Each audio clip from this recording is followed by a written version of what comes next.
Halo. Assalamualaikum warahmatullahi wabarakatuh. Waalaikumsalam warahmatullahi wabarakatuh. Waalaikumsalam warahmatullahi Good wabarakatuh. vibe everyone. Today we going to presentation. We going to presentation learning theory. The topic is learning strategies. And next slide, please.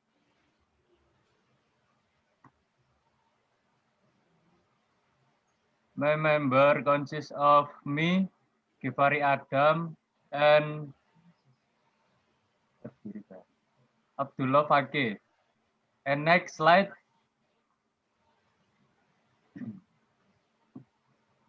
The topic learning strategies consists of the first expository learning strategies, 2 inquiry learning strategies, 3 problem-based learning strategies, 4 learning strategies to improve thinking ability.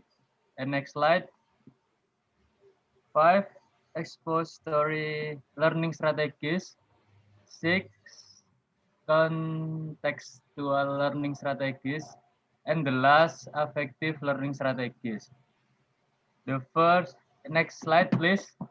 The first material will be explained by me.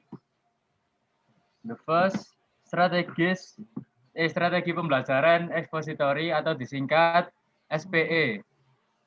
Merupakan strategi pembelajaran expository adalah strategi pembelajaran yang menekankan kepada proses penyampaian materi secara verbal dari seorang guru kepada sekelompok siswa dengan maksud agar siswa dapat menguasai materi pelajaran secara optimal.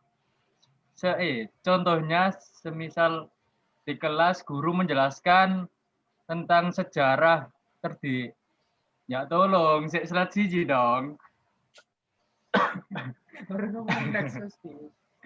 Jadi contohnya itu seperti guru ketika mengajar di kelas menjelaskan tentang menceritakan tentang sejarah berdirinya kerajaan Majapahit. Jadi di kelas itu gurunya menjelaskan, terus muridnya itu menyimak seperti itu. Jadi ya seperti itu sih. And next slide please.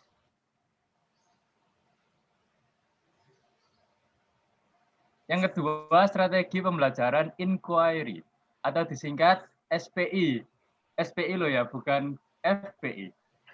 Merupakan strategi pembelajaran inquiry atau disingkat SPI adalah rangkaian kegiatan pembelajaran yang menekankan pada proses berpikir secara kritis dan analitis untuk mencari dan menemukan sendiri jawabannya dari suatu masalah yang ditanyakan.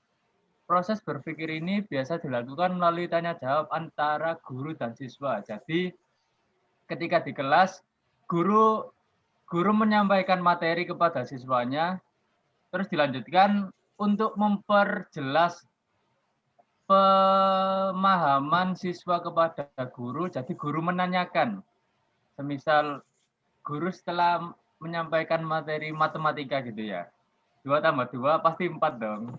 Jadi ada anak yang kebingungan, Bu, 2 tambah 2 itu sebenarnya berapa sih? 4 apa 8? Jadi guru menjelaskan 2 ditambah 2 kayak seperti itulah.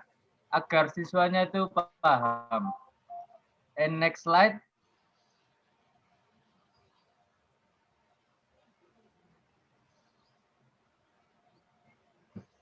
Strategi pembelajaran berbasis masalah atau disingkat SPBM. Pembelajaran berbasis masalah dapat diartikan sebagai rangkaian aktivitas pembelajaran yang menekankan kepada proses penyelesaian masalah yang dihadapi secara ilmiah. Jadi di suatu kelas ini terdapat masalah pembelajaran, semisal ada anak yang tidak paham tentang materi yang telah disampaikan oleh gurunya. Jadi guru itu harus aktif kepada siswanya gitu. Jadi ya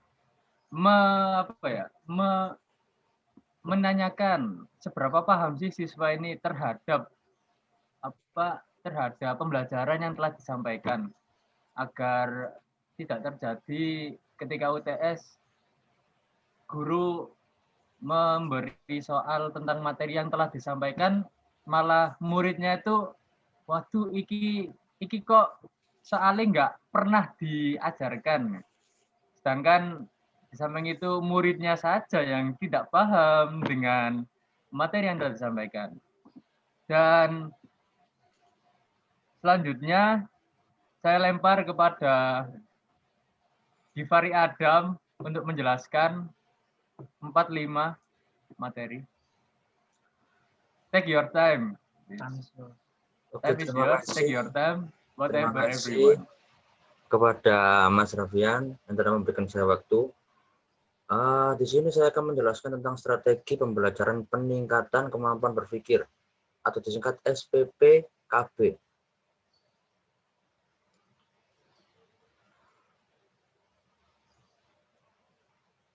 Strategi pembelajaran peningkatan kemampuan berpikir merupakan strategi pembelajaran yang menekankan kepada kemampuan berpikir siswa. Dalam pembelajaran ini, materi pelajaran tidak disajikan begitu saja kepada siswa. Akan tetapi, siswa dibimbing untuk proses menemukan sendiri konsep yang harus dikuasai melalui proses dialogis yang terus-menerus dengan memanfaatkan pengalaman siswa. Jadi,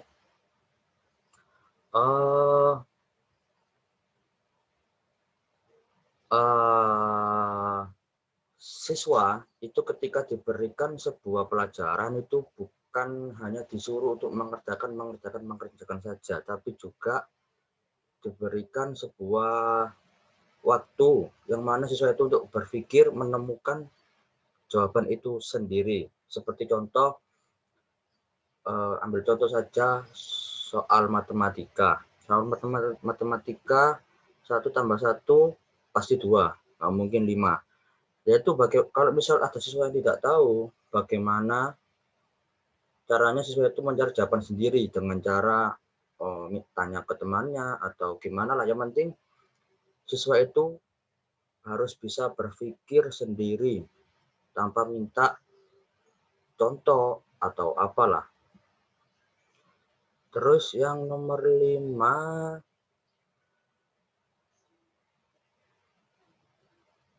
strategi pembelajaran kooperatif atau disingkat SPK. Model pembelajaran kelompok adalah rangkaian kegiatan belajar yang dilakukan oleh siswa dalam kelompok-kelompok tertentu atau mencapai tujuan pembelajaran yang telah dirumuskan. Contohnya, seperti kita saat ini diberikan oleh dosen sebuah tugas yang mana harus dilakukan dengan cara berkelompok. Yang mana tugas itu harus diselesaikan secara bersama-sama. Jangan sendiri-sendiri. Kalau tugas kelompok ya kelompok. Kalau dikasih kelompok mengerjakan tugas sendiri, mending mengerjakan tugas sendiri. Jangan ngajak teman-temannya. Seperti itu. Untuk yang slide nomor 6 bisa diteruskan oleh teman saya bernama Mas Fake. Waktu dan tempat dipersilakan.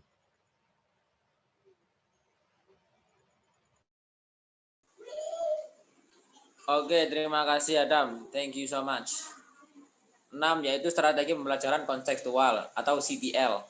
Strategi pembelajaran kontekstual atau kontekstual teaching and learning CTL adalah konsep belajar yang membantu guru mengaitkan antara materi pembelajaran dengan situasi dunia nyata siswa dan mendorong siswa membuat hubungan antara pengetahuan yang dimilikinya dengan penerapannya dalam kehidupan mereka sehari-hari. Yaitu kan kontekstual itu kan secara, jadi murid itu harus bisa, siswa itu harus bisa mengaplikasikan secara nyata dalam dunianya, dan itu harus salah satu pekerjaan guru untuk membuatnya jadi nyata. Istilahnya kayak kita harus, ketika siswa setelah mendapat materi, siswa diharapkan bisa menerapkan dalam dunia nyata. Misal materinya nggak boleh bohong. Ya dalam dunia nyata itu siswa itu harus nggak boleh bohong. Bukannya nggak boleh, kurang baik dalam berbohong. Karena itu tidak diajarkan. Dan maka dari itu, guru itu harus bisa sebisa mungkin menjadikan siswanya menerapkan secara kontekstual. Selanjutnya, slide selanjutnya dong.